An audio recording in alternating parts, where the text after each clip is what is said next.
Bismillahirrahmanirrahim. Assalamualaikum warahmatullahi wabarakatuh. Kami dari kelompok 3 yang beranggotakan saya sendiri Nita Rahma Anissa dan teman saya Muhammad Fadli, Ayu Wahyu Rahayu, Siti Maisaroh, Faisal Azhar Sugandi. Untuk kali ini, kelompok 3 akan mempresentasikan mengenai pengaruh asupan sosis yang diperkaya dengan kompleks CD12 pada status yodium dan fungsi tiroid. Yang pertama ada pendahuluan. Kekurangan yodium adalah salah satu masalah gizi utama yang mempengaruhi sekitar 2 miliar orang di seluruh dunia. Beberapa gangguan disebabkan oleh kekurangan elemen ini telah dicegah dengan konsumsi garam beryodium. Selain itu, tambahan makanan yang beryodium seperti kalium iodida atau iodat yang merupakan senyawa utama garam beryodium dapat hilang selama pengolahan makanan, terutama mendidih di bawah tekanan tinggi. Yang selanjutnya ada tujuan. Tujuannya untuk mengetahui efektivitas fortifikasi sosis rebus dengan kompleks yodium siklodextrin terhadap ekskresi yodium pada populasi yang diteliti baik sebelum dan sesudah asupan sosis yang difortifikasi diperkenalkan. Juga yang telah menggunakan dimanisin vitro model gastrointestinal untuk menguji kemungkinan pembentukan 3,5 diidotirosin selama pencernaan sosis rebus. Baik, selanjutnya yaitu metode penelitian. Nah, di metode penelitian ini ada beberapa poin ya. Poin yang pertama yaitu populasi studi. Sebanyak 31 pasien yang terdiri dari 14 wanita dan 17 pria berpartisipasi dalam studi klinis kasus kontrol di Institut Endokrinologi dan Metabolisme. Itu di Kiev, Ukraina. Kemudian, para peserta yang tadi itu tidak berbeda secara signifikan dalam usia, jenis kelamin atau BMI. Kriteria eksklusi adalah riwayat penyakit tiroid, pengobatan dengan obat yang mengandung yodium atau suplemen dan bahan tambahan makanan termasuk garam beriodium. Nah, 2 minggu sebelum dimulai percobaan, pasien menghentikan konsumsi obat-obatan yang mengandung yodium dan produk makanan yang diperkaya dengan yodium.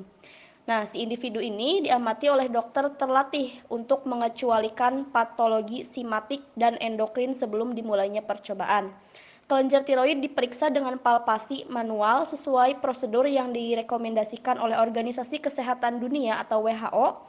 Kemudian para pasien memberikan persetujuan mereka dalam bentuk tertulis dan penelitian ini disetujui oleh Komite Etik Institut. Jadi semua peserta mengkonsumsi porsi yang sama sebanyak 150 gram sosis rebus setiap hari selama 10 hari, terlepas dari usia, jenis kelamin atau berat badan. Pasien diminta untuk mengambil sampel urin pada hari ke-0 dan 10 konsumsi sosis dan 10 hari setelah konsumsi sosis dihentikan. Tak satu pun dari pasien menggunakan obat yang mengandung yodium dan produk makanan yang diperkaya dengan yodium. Kemudian untuk poin kedua yaitu pembuatan sosis rebus. Nah, si daging paha ayam ini dicincang terlebih dahulu, kemudian setelah dicincang dalam cutter berkapasitas 100 kg selama 2 menit untuk meningkatkan fitur sensorik dari produk akhir campuran kering hidrokoloid yang mengandung isolat daging sapi kering atau belkozin, isolat protein whey, CMC, guar dan santan gum dicampur dengan 3 liter minus CD -12 lautan air. Pembubaran CD12 dalam air berfungsi untuk memastikan distribusi seragam CD12 dalam matriks makanan. Selanjutnya, sisa bahan kering dan air ditambahkan ke dalam pemotong. Nah, adonan itu dimasukkan ke dalam selubung domba alami dan diperoleh sosis ditautkan dengan tangan pada interval sekitar 15 cm. Sosis ditempatkan pada nampan PET dan dibungkus dengan film PA sebelum dimasak pada suhu 90 derajat Celcius selama 30 menit. Sosis yang dimasak dipertahankan pada suhu 70 derajat Celcius selama 90 menit dan didinginkan pada suhu kamar selama 2 jam. Kemudian terakhir sosis tersebut dimasukkan ke dalam pembungkus karton dan disimpan pada suhu 4 derajat Celcius sebelum diambil oleh relawan. Baik, selanjutnya dari metode yang telah dilakukan mendapatkan hasil bahwa asupan yodium oleh orang dewasa sebagaimana yang kita tahu tidak boleh kurang dari 100 gram per hari menurut rekomendasi WHO. Nah, oleh karena itu kandungan dalam formulasi sosis rebus diperkirakan menyediakan 100 gram yodium dalam ukuran porsi 150 gram dari bagian produk akhir. Efektivitas fortifikasi makanan dengan yodium tergantung pada retensinya selama memproses makanan. Ditemukan bahwa distribusi yodium yang paling seragam diamati pada sosis yang disiapkan dengan stabilisasi awal protein. Hal ini dilakukan selama tahap kominusi daging. Nah, telah diperiksa bahwa kandungan yodium dalam 3 sampel sosis yang berbeda, ditentukan bahwa kandungan yodium dalam 150 gram sosis bervariasi dari 91,7 hingga 96,9 gram, yang sesuai dengan retensi yodium rata-rata 94,3%. Dengan demikian, tidak perlu menyesuaikan ukuran porsi dengan mempertimbangkan sumber tambahan yodium dalam makanan sukarelawan. Dari hasil data yang terkait dengan perubahan ekresi yodium urin selama 10 hari konsumsi sosis rebus yang diperkaya oleh 31 sukarelawan, nilai median ekresi yodium urin sebelum dan sesudah konsumsi sosis rebus tidak berbeda nyata antara relawan pria dan wanita, tua dan juga muda. Dengan demikian, asupan sosis yang mengandung yodium memiliki efek menguntungkan pada status yodium para sukarelawan selama percobaan. Perubahan TSH dan FT4 diperiksa untuk semua subjek sebelum dan sesudah konsumsi sosis yang diperkaya. Para partisipan tidak menunjukkan perbedaan kadar FT4 atau TSH yang signifikan sebelum dan sesudah konsumsi sosis yang diperkaya yodium. Penurunan kadar TSH serum antara individu setelah konsumsi sosis dikaitkan dengan normalisasi status yodium.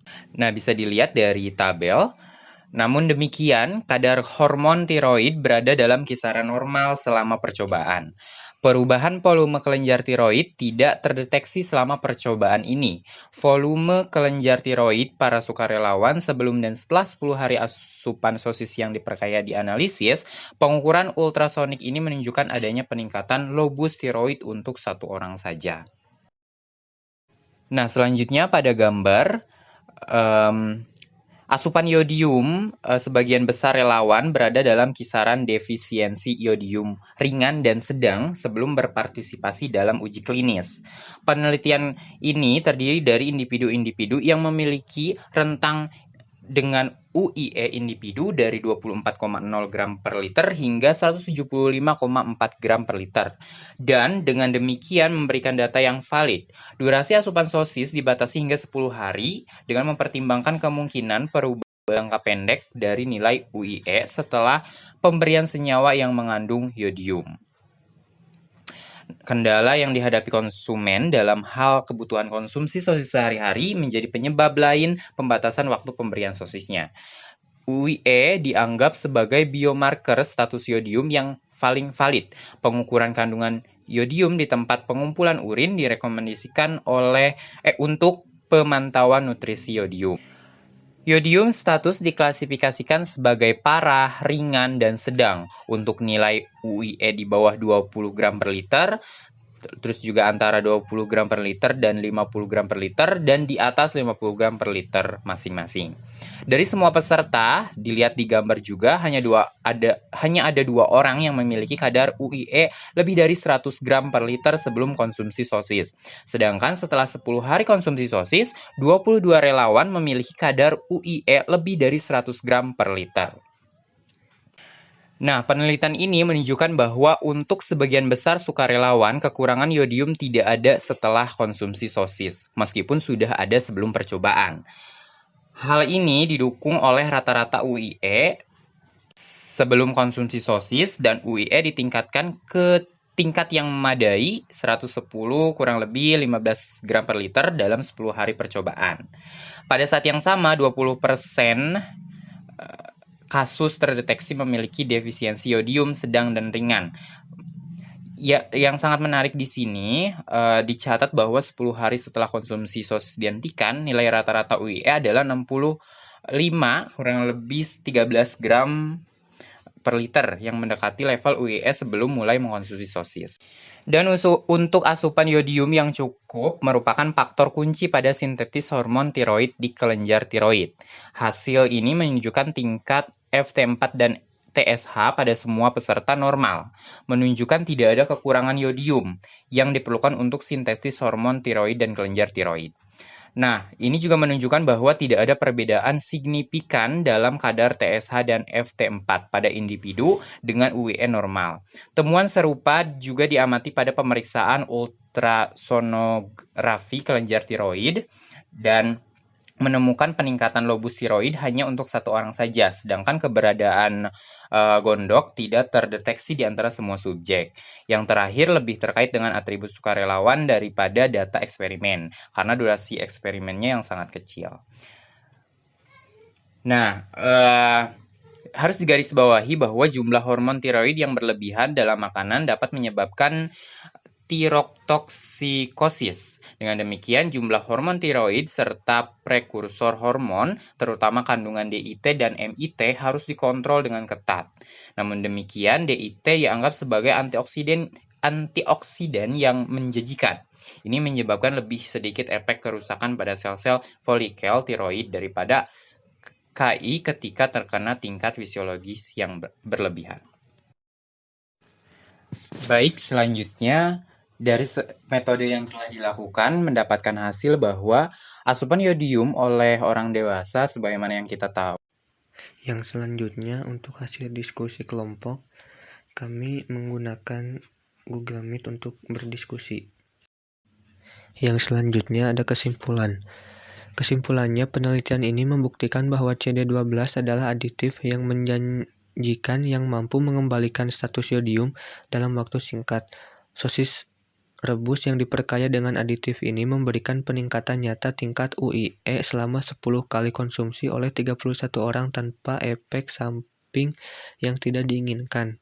Kompleks tuan rumah tamu yodium dan CD serta sosis rebus yang diperkaya dengan aditif ini dapat berdampak positif pada penurunan angka kejadian kanker payudara.